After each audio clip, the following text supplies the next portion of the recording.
கர்த்தருக்கு ஸ்தோத்திரம். தேவனுக்கு மகிமை உண்டாவதாக. ஆண்டவரும் இரட்சகருமான இயேசு கிறிஸ்துவின் நாமத்தில் உங்கள் யாவருக்கும் என் அன்பின் வாழ்த்துக்களை தெரிவித்துக் கொள்கிறேன். இந்த நாளில கூட இம்மாத வாக்குத்தத்த செய்தியை வழங்குவதற்காக நம் மத்தியில் அருமை இரட்சகர் இயேசு கிறிஸ்து திருச்சபையின் போதகர் பேராயர் டாக்டர் ஜே மகேஷ் அவர்கள் வந்திருக்கிறாங்க. அவர்கள் உங்களுக்காக தேவ செய்தியை வழங்குவார். கர்த்தருக்கு ஸ்தோத்திரம். தேவனுக்கு மகிமை உண்டாவதாக. தேவனுடைய பிள்ளைகளே, ஒவ்வொரு மாதமும் ஒரு வார்த்தை கொண்டு நம்முடைய பயணத்தை தொடங்க வேண்டும். ஏன்னா தேவ பிள்ளைகளாக இருக்கிற நாம ஒவ்வொரு மாதமும் தேவனுடைய வார்த்தை இல்லாமல் நம்ம எதையும் செய்யக்கூடாது. தேவனுடைய வார்த்தையை கொண்டு தான் நம்முடைய வாழ்க்கை தரத்தை நாம் உயர்த்தி கொள்ள முடியும், நம்முடைய தேவைகளை சந்திக்க முடியும். நம்முடைய தேவன் நமக்கு துணையாக இருந்து நமக்கு முன்பாக கடந்து போகும்போது நம்முடைய வாழ்க்கை அது ஜெயமாய் மாறும். இந்த மாதத்திலோட 2 ராஜாக்களின் புஸ்தகத்தில் 3ஆம் அதிகாரம் அதில் 17ஆம் வசனத்தை வாசிப்போம். நீங்கள் காற்றையும் காண மாட்டீர்கள், மழையையும் காண மாட்டீர்கள், ஆனாலும் நீங்களும் உங்கள் ஆடு மாடுகளும் உங்கள் மிருக ஜீவன்களும் குடிக்கும்படிக்கு இந்த பள்ளத்தாக்கு தண்ணீரால் நிரப்பப்படும் என்று கர்த்தர் சொல்லுகிறார். ஹல்லேலூயா.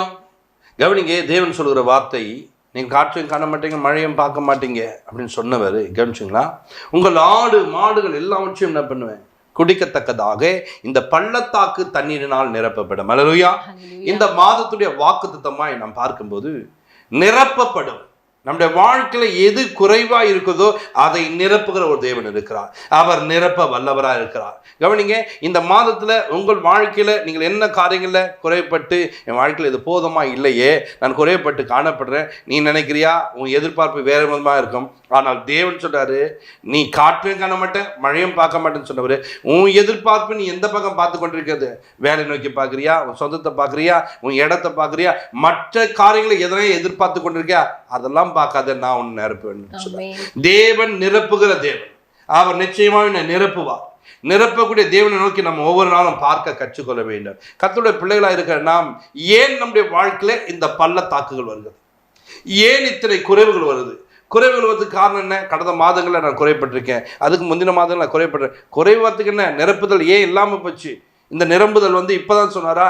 இல்லைங்க, ஆல்ரெடி எப்பவே நீ ரட்சிக்கப்படுறதுக்கு முன்னாடியே இப்படியாப்பட்ட வாக்குத்தத்தங்கள் உனக்காக வைத்திருக்கிறார். அப்போ ஏன் இந்த நிரப்புதல் எனக்குள்ள வரவில்லை என்பதை நீங்கள் அறிந்து கொள்ளணும். அதுல 8ஆம் வசனம் வாசிங்க. எந்த வழியாய் போவோம் என்று கேட்டான். அதற்கு அவன் ஏதோம் வனாந்திர வழியாய் என்றான். கவனிங்க, எந்த வழியா போலாம்? 3 பேர் ராஜாங்க கூடி நம்புறாங்க, எந்த வழியா போலாம் ஜெயிக்கிறதுக்கு? அதுல ஒருத்தன் சொல்றான் பாருங்க, ஏதோம் வழியா போலாம், வனாந்திர வழியா. நீயே தான் தேடிக்கின, நீயே தான் பண்ண. எப்பவுமே யார் ஒருவர் தன் சுய புத்தியை சார்ந்து கொண்டு அவர்களே ஒரு யோசனை பண்ணி நான் இதை செஞ்சிடணும், நான் இதை பண்ணணும், நான் இப்படி போகணும் நீ நினைக்கிறியா?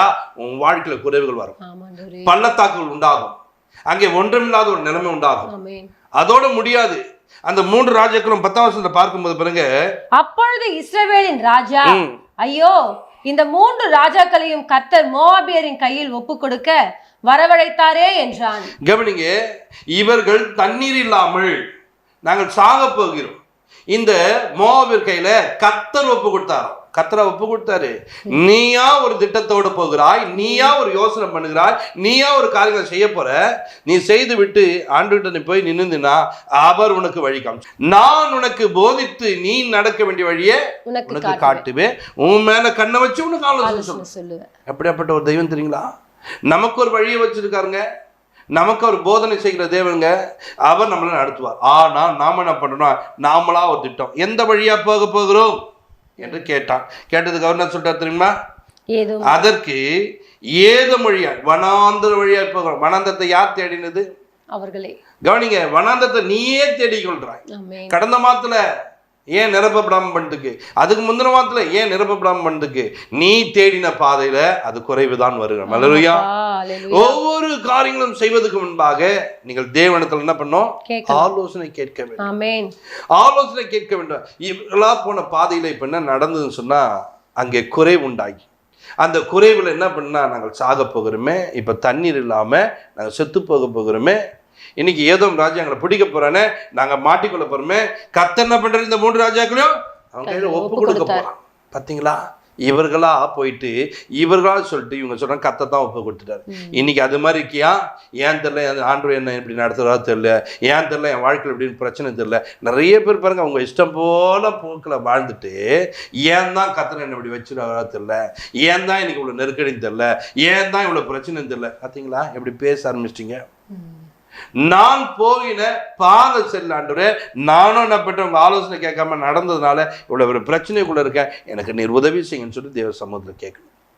தேவன் நான் வழிநடத்த உள்ளவர் இருக்க. இதுல ஒரு ராஜா பாருங்க சொல்றா, நம்ம இங்க தீர்க்கதரிசிங்க யாரா இருக்காங்களா போய் பார்க்கலான்னு அங்க எலிசாவை பார்க்கிறாரு. எலிசாவின் இடத்துல போகும்போது எலிசா பாருங்க இப்போ கர்த்தருடைய வார்த்தைகளை சொல்லுகிறான். கர்த்தருடைய வார்த்தை என்ன சொல்றாரு? காற்றையும் காண மாட்டேன், மழையும் பார்க்க மாட்டேன். நிறைய பேருக்கு இந்த காற்று வந்தால் மழை வரும் என்பதை அறிந்திருக்கிறார். இன்னைக்கு கூட நிறைய பேருக்கு இப்படி ஒரு காரியம் நடந்தா இந்த தேவைகள் சந்திக்கப்படும் சொல்லிட்டு நீ ஒரு திட்டத்தோடு இருப்ப. இல்லைங்க, தேவ திட்டம் வேற. அநேகருடைய எண்ணங்கள் அப்படிதான் காணப்படும். கவனிங்க, நீங்க வேதத்துல நீதிமொழி புத்தகத்துல 25:23 வாசிப்பாங்க. வடகாற்று மழையையும் புறங்கூறுகிற நாவு கோப முகத்தையும் பிறப்பிக்கும். கவனிங்க, வடகாற்று வந்தால் மழை வரும் என்பது அறிந்து வைத்திருக்கிறார். அந்த வடகாற்று வருமானால் மழை என்ன பண்ணும்? வருங்க, மழை பெய்யுங்க என்பதை அறிந்து வைத்திருக்கிறார். அதனால தான் சொல்றாரு, நீ காற்றை காண மாட்டேன். வட பக்கத்துல காற்று வர நினைச்சீங்க, காற்றை காண மாட்டேன். காற்று வந்தா தானே உனக்கு மழை இருப்பது. காற்றையும் காண மாட்டேன், மழையும் பார்க்க மாட்டேன், நான் உனக்கு செய்வேன். இந்த மாதத்துல நீ எந்த இடத்துல எதிர்பார்க்கிறியோ அந்த இடத்துல எதுவுமே நடக்கலாலும் கர்த்தர் உனக்காக நிரப்பக்கூடிய தேவனா இருக்கிறார். யோவான் 6:18 வாசிக்கும்போது பாருங்க, பெருங்காற்று அடித்தபடியினாலே கடல் கொந்தளித்தது. பெருங்காற்று அடித்தபடினாலே கடல் கொந்தளித்தது. அப்ப பெருங்காற்று பார்த்தா கூட ஒரு மழையும் வரப்போகுது. நானும் என் மகளும் என்ன பண்ண கடந்து சொல்லுகிறோம். போகிற வழியில ஒரு பெருங்காற்று வீசுது, மரத்துல இருக்க எல்லா இலைகளும் கொட்டுது போற வழியெல்லாம். நம்ம எப்படி வீசுது காற்று? அப்போ இதுங்க மழை வரப்போகுது. இன்னும் வேகமாக காற்று வீசுது, சுழல் காற்று மாதிரி வருது அந்த பக்கம். நாங்கள் போகிற வழியில் பார்த்தோன்னா ஒரே தூசி பறக்குது. அப்போ இதுங்க மழை வரப்போகுது. இப்போது இந்த காற்று வீசினோடனே எங்களுக்கு தெரியுது மழை வரப்போகுது. கொஞ்ச நேரத்தில் பாருங்கள், மழை அவ்வளோ வேகமாக டெட்னு அடிக்குது. நிற்கிறதுக்கு இடம் இல்லாமல் போயிட்டு ஒரு இடத்துல போய் நின்றோம். பார்த்துங்க, ஒரு காற்று வீசினோடனே இது மழைக்கான அறிகுறி என்று. இன்றைக்கு உனக்கு அறிகுறி தெரியுமா? என் வாழ்க்கையில் இது நடக்கப்போது, அது நடக்கப்போதுன்னு சொல்லி எதிர்பார்த்து கொண்டிருக்கேன். இல்லை, எந்த அறிகுறியும் தெரியாது.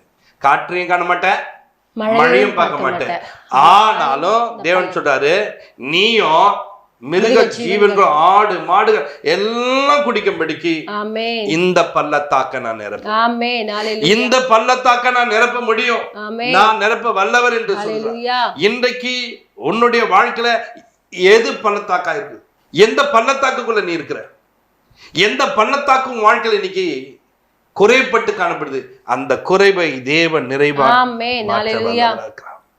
உனக்கு அவர் உதவி செய்வார். உன் தேவையை சந்திக்கிற ஒரு நல்ல தெய்வமா இருக்கிறார். இன்னைக்கு நீ குறைப்பட்டு போன ஒரு வாழ்க்கையை தேவனுக்கு ஆசீர்வாதமாய் மாற்ற, நிறைவாய் மாற்ற அவர் வல்லவராக இருக்கிறார். நீ அவரை அண்டிக்கொள், நீ அவரை சார்ந்து கொள்.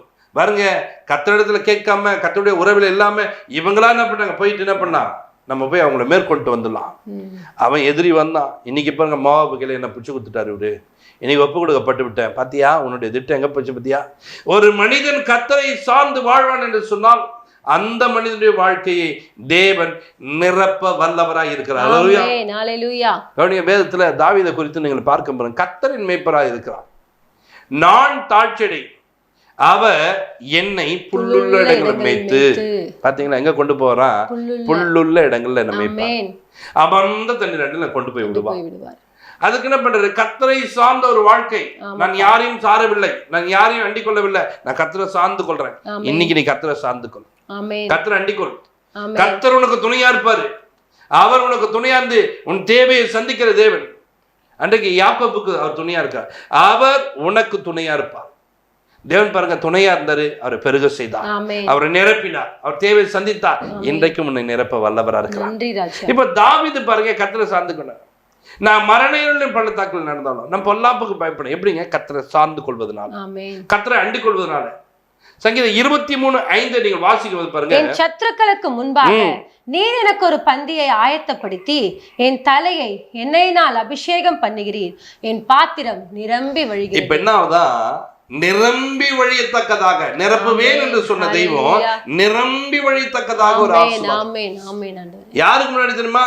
எந்த சத்ரு நீ வெட்கப்பட்டு போனோம், எந்த சத்ரு வாழ்க்கை எல்லாம் போன நினைச்சானோ அந்த சத்ருவுக்கு முன்பாக ஒரு பந்தியை ஆயத்தப்பட்டு அந்த சத்ருவை பார்க்கும் போது அவன் வெட்கப்படும்படிக்க செய்கிறான். இன்றைக்கு தேவ ஜனமே, உன் வாழ்க்கையில எந்த சத்துருக்கள் உனக்கு முன்பாக இருக்காங்களோ, இவங்கெல்லாம் என்ன ஏளனமா பாக்குறாங்க, இவ்வளவு குறைவா பாக்குறாங்க, நான் இன்னைக்கு வெட்கத்தோடு இருக்கிறேன்னு சொல்றேன், உன் பள்ளத்தாக்க நிரப்ப வல்லவராக. என்கிட்ட போன் பண்ணும்போது நிறைய பேர் பேசுவாங்க, குழந்தை இல்லையா ரொம்ப இதுவா இருக்குது எங்க வீட்டுல அப்படின்னு. கவனிங்க, அந்த பள்ளத்தாக்கு வெறுமையா இருக்குதா? அந்த பள்ளத்தாக்க தேவன் நிரப்ப வல்லவராக. அந்த பள்ளத்தாக்கை தேவன் நிரப்பும் போது உன்னை வெட்கப்படுத்துறவங்க முன்பாக, கட்சிலா உன்னை யாரெல்லாம் வெட்கப்படுத்த நினைச்சானோ அவங்களுக்கு முன்பாக ஒரு பந்தி ஆயத்தப்படுத்தல. உன் தலை எண்ணெயினாலே அபிஷேகம், உன் பாத்திரம் நிரம்பி வழியத்தக்க சந்தோஷத்தினாலே மகிழ்ச்சினாலே, கட்சிலா கர்த்தர் கொடுத்த ஆசீர்வாதங்களினாலே நீ நிரம்பி வழியத்தக்கதாய் கர்த்தர் உன்னை நடத்த வல்லவராக. தேவ பிள்ளைகளே, உன் வாழ்க்கை அவர் நிரப்ப வல்லவரா இருக்கிறார். நீ அவரை அண்டிக்கொள், அவரை சார்ந்து கொள், அவரோடு கூட நெருங்கிப்பார். அவர் உன் வாழ்க்கையில இருக்கிற வெறுமையை மாற்ற வல்லவரா இருக்கிறார். வெறுமையை போக்க வல்லவரா இருக்கிறார். வெறுமையான காரியங்கள் உன் வாழ்க்கையில இராதபடிக்கு அவர் உன்னை ஆசீர்வதிக்க வல்லவரா இருக்கிறார். உன் தேவன் உன் தேவைகளை சந்திக்கக்கூடியது. இன்றைக்கு உன் வாழ்க்கையில நீ என்ன தேவைகளோடு இருக்கிறாய், என்ன தேவைகளோடு காத்து கொண்டிருக்காய், அதை கர்த்தர் நிரப்ப அவர் வல்லவரா இருக்கிறார்.